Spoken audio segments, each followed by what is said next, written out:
Okay, so we've now created and set up our game, and next step is to manage the teams and then distribute the links. So for the teams, by default, we have two teams created here, team one and team two, and you can add as many as you like. So, for example, if you've got 20 people, maybe you want to create four teams of 5 people, up to you, depending on your situation. You can rename these teams to add a little bit of personalized fun. So if you hover over the team, you have the little pencil icon to edit, and then you can change that team name.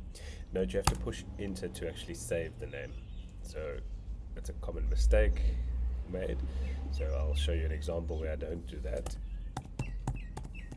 I've changed the name and I move straight to renaming the next one. You'll see that that one's name change didn't actually take effect. So go back to it, put the cursor in the field, push enter, and then the name change takes place. Okay. You also don't have to have teams. If you want everybody playing for themselves, you can just delete all those teams, and then it will be everyone for themselves.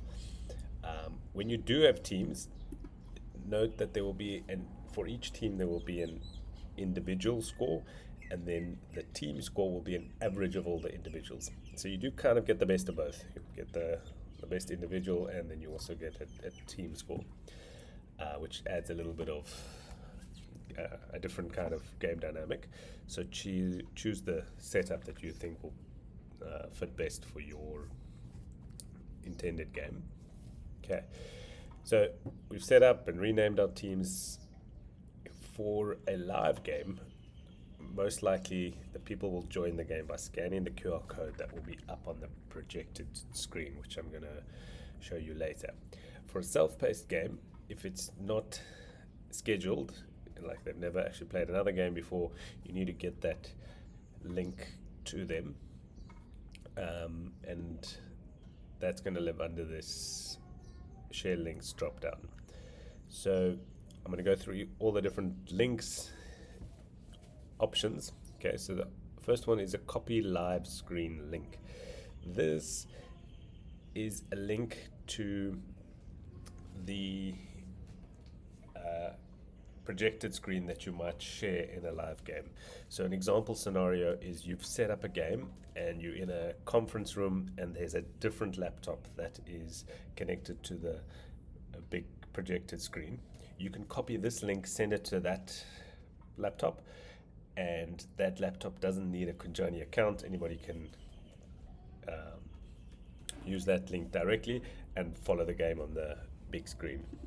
Okay, next option is a copy leaderboard dashboard link.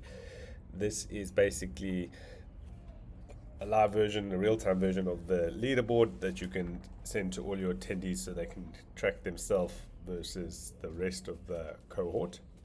The all dashboard link is a little bit more of a detailed dashboard that you would include some like analytics on where there's strong areas, weak areas, and it is pin protected so that not everyone can see it because there might be some confidential information under that link. Then we have the WhatsApp join link. So most commonly used, people want to join the game on their WhatsApp, send them that link. The web join link is a plan B in case somebody doesn't have a WhatsApp. In the unlikely event, they can play through their web browser using the web join link. The downside to this option is they join as like a guest user. So if for any future games, each time they'll be joining as a new guest, and the reports won't be able to track them as the same attendee each time, versus the WhatsApp where we have a unique identifier and we can then track mastery and progress for that individual user.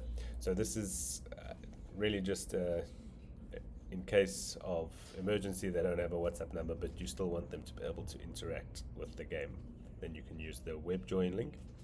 And then the last one is just to download that WhatsApp QR code. So if you want to put that QR code in maybe a PowerPoint presentation or something that people can use to scan when they come into the room, or you want to print it on a sticker that they scan at the lobby when they enter in, that's the QR code. And you can download it, and then they can join the session and already start answering any registration questions you set up before the game actually even starts. Okay, so those are all your different link options, and in the next video we'll look at facilitating a live game.